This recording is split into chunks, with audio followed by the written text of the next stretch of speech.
Hello everyone. तो आज हम डिस्कस करने वाले हैं graded potential versus action potential. ठीक है, आई होप आपने मेरी प्रीवियस दोनों ग्रेडेड पोटेंशियल की और एक्शन पोटेंशियल की वीडियो देखी हो, बिकॉज अगर आपने वो देखी होगी तो ये डिफरेंसेस समझना आपके लिए काफ़ी आसान हुआ होगा, हो जाएगा। अगर नहीं देखी हो तो आपको यहाँ पे टॉप राइट कॉर्नर में आपको आई बटन पर लिंक मिल जाएगी, आप जाके दोनों ही वीडियोज़ को देख सकते हो। ऑलराइट, तो यहाँ पर हम बात करते हैं अब इनके डिफरेंसेस की। तो देखिए, सबसे पहला डिफरेंस जो होता है उनमें होता है इनके एम्पलीट्यूड के बारे में बात करते हैं। तो ग्रेडेड पोटेंशियल में क्या होता है, जो एम्पलीट्यूड होता है वो डायरेक्टली प्रोपोर्शनल होता है स्ट्रेंथ ऑफ स्टिमुलस के। कि आप अगर एक काफी लो स्ट्रेंथ का स्टिमुलस अप्लाई करोगे तो एम्पलीट्यूड लो रहेगा, काफी स्ट्रॉन्ग वाला अप्लाई करोगे तो क्या होगा, एम्पलीट्यूड काफी ज्यादा होगा। लेकिन एक्शन पोटेंशियल के साथ वैसा नहीं होता।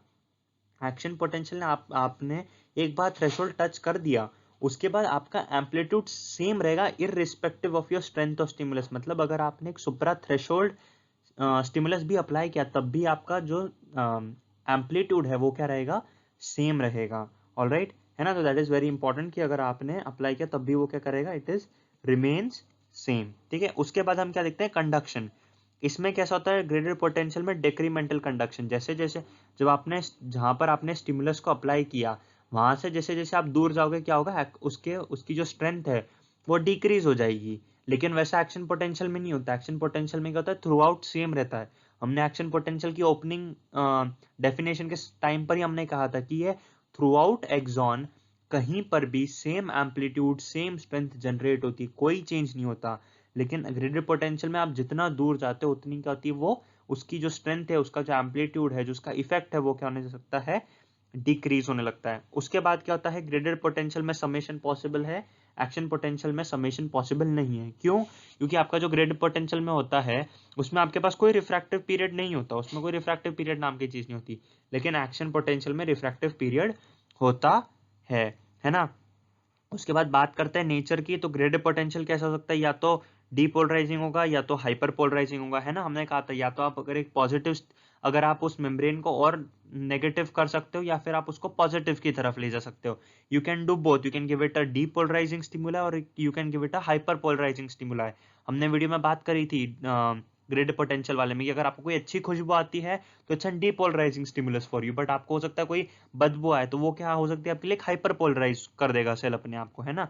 तो वो दोनों चीजें पॉसिबल। लेकिन एक्शन पोटेंशियल में वैसा होता है क्या, नहीं, वो हमेशा सिर्फ और सिर्फ डीपोलराइजिंग होता है। ऑलराइट, उसके बाद देखते हैं मैकेनिज्म। तो ग्रेडेड पोटेंशियल जनरेट किसके कारण होता है, वो होता है due to ligand gated channels या लीकी चैनल्स, है ना। बट एक्शन पोटेंशियल किसके कारण होता है, वोल्टेज गेटेड चैनल के कारण। जैसे हमने पढ़ा था हमारी वीडियो में कि सोडियम गेटेड चैनल होते हैं, पोटेशियम गेटेड चैनल होते हैं। सोडियम गेटेड चैनल में 2 गेट्स होते हैं, पोटेशियम गेटेड चैनल में सिर्फ एक ही गेट होता है ना। तो हमने उसके बारे में डिस्कस किया था। और साथ ही साथ जो हमारा ग्रेड पोटेंशियल होता है उसमें कोई थ्रेशोल्ड नहीं होता, है ना, कोई लिमिट नहीं होती कि इतना तो टच करना ही होता है। और जबकि एक्शन पोटेंशियल में हमारे पास वो थ्रेशोल्ड वैल्यू टच करना जरूरी है, तभी वो क्या होता है, जनरेट होता है ना, है ना। ऑलराइट, तो ये थी एक difference between graded potential action potential. काफी इंपॉर्टेंट चीज है, आप दोनों पोटेंशियल्स के बीच में कंफ्यूज नहीं होना चाहिए। दोनों दोनों की क्लियर कट अंडरस्टैंडिंग हो जानी चाहिए अभी तक आपको इन तीनों वीडियोस को देखकर। आई होप आपको दोनों ही टॉपिक्स अच्छी तरीके से समझे हो। Until then, thank you, bye bye and take care.